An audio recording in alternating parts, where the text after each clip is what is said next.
My name is Dill Peeling. I'm the Chief Technical Advisor to the IGAD Livestock Policy Initiative. IGAD is our regional economic community for the Horn of Africa, and IGAD contains within its borders most of Africa's livestock.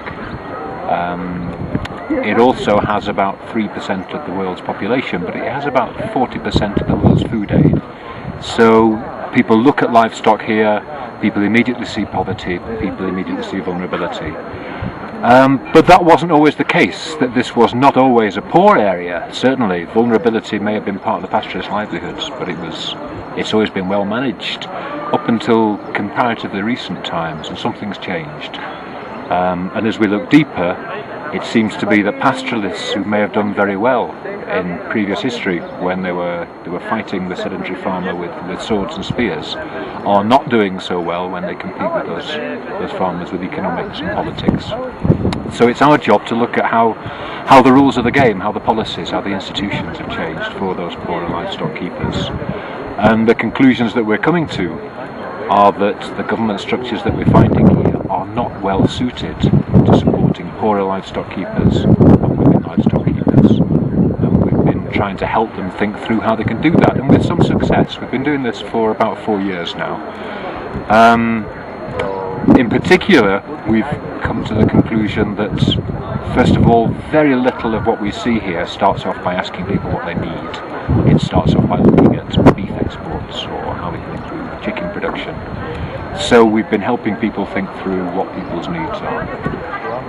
But of course, to do that, we need to talk to people, and we need to feed information into the system. So to do that, our main tools are, we've been saying, don't talk to me, go and talk to the poorer livestock keepers and the poorer women who are trying to eke a livelihood out of their resources here.